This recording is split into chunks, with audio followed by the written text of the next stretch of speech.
My name is Rashid. I'm Moroccan. I am a former Muslim. I used to be a Muslim in Morocco for 19 years. Then I converted in 1990, and I have lived in Morocco as a secret believer for Christ since 1990 until 2005.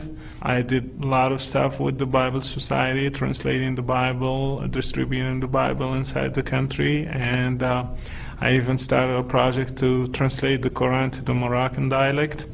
Now I work in media, and I do shows for Middle East and North Africa and try to explain to them what is the differences between Christianity and Islam. And so far we recorded more than 77 live episodes, 1 hour and a half each, and 55 episodes for another show taped, all comparing Christianity and Islam. I was raised in a Muslim family, very traditional, very conservative.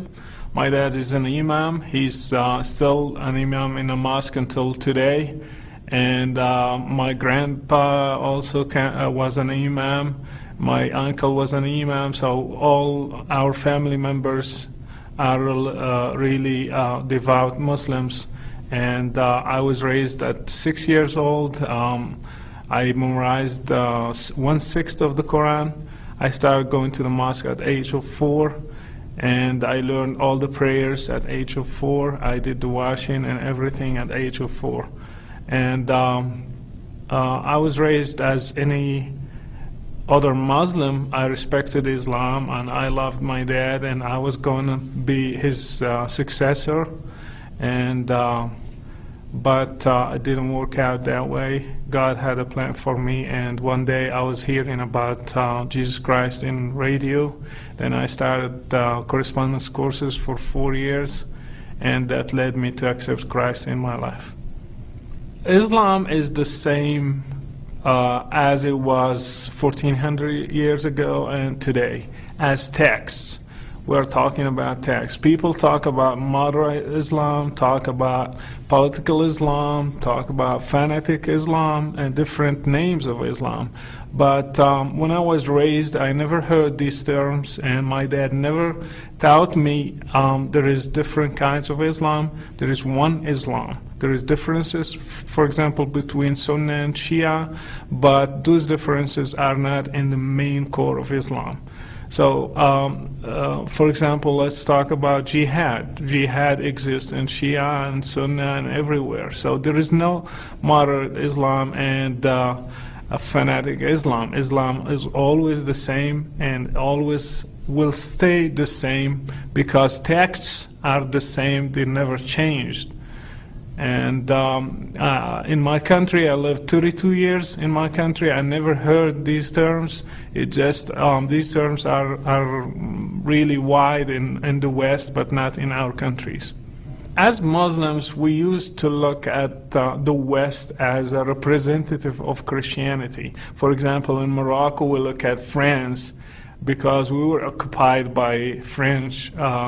So we look at Christianity represented in France, and so many Moroccans, so many other Muslims in other countries look at United States as a Christian country. So whatever they see on TV, whatever they hear about Americans, that's what is Christianity.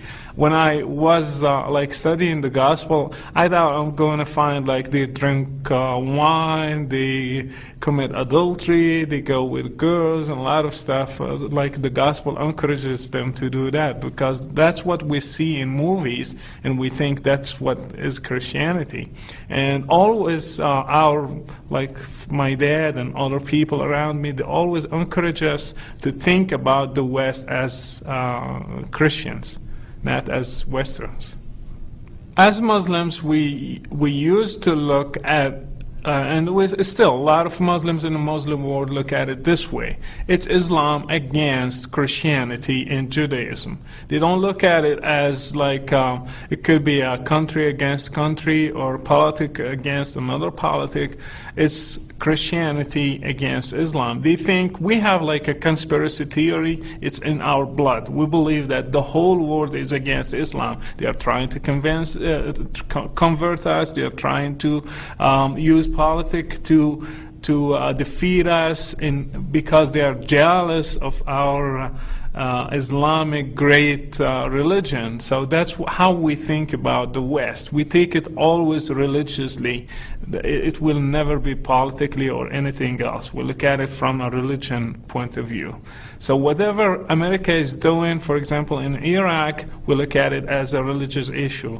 What is doing in Afghanistan, because they hate Islam. That's why they are doing it. So this hourglass is how we see the world. It's through religion. I think the American church should be like more involved with the Muslim world. What I see, the American church is less closed about itself. It's not reaching to Muslims. Even in the United States, I have seen so many churches, they don't know anything about Muslims. They are not trying to reach them. They are not trying to build bridges between them and Muslims. And the same thing applies to the Muslim world. Like Middle East, North Africa, they have nothing shared with them. They don't want to help them get out of that. I see Muslims as victims. I look at my family, for example.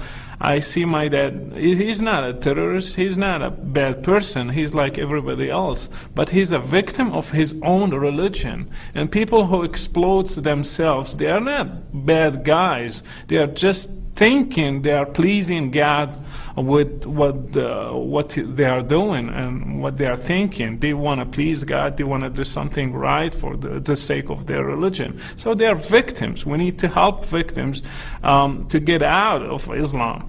And what I'm doing and what others are doing to help them, like we're trying to provide them alternatives, like Christianity, for example. It's a very good alternative for the Muslim world. And I believe personally we cannot counter Islam, because Islam is a religion. We cannot counter a religion only by another religion and give them, compare to them, and let them choose.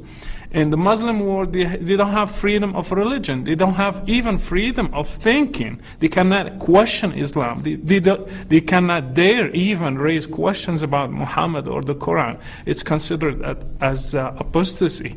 So we will encourage them to question, and the American church should be involved in that process, either by helping local believers, like in Morocco, in Egypt, in Jordan, in Saudi Arabia. We have secret local believers too, in Kuwait, in different countries. So we need to enable them, give them tools, give them whatever is available to help them reach to their own brothers and sisters in their countries.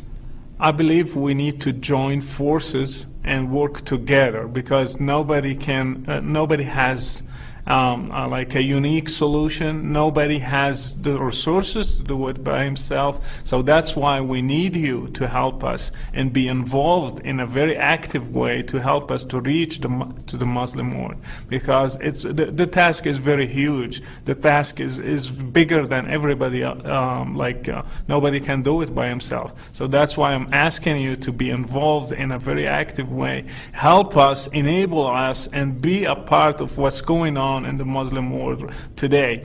In like 10 years ago, we didn't hear about many converts in the Muslim world. Today we hear about thousands and even millions in Egypt, for example. We hear about more than 2 million converts in Egypt.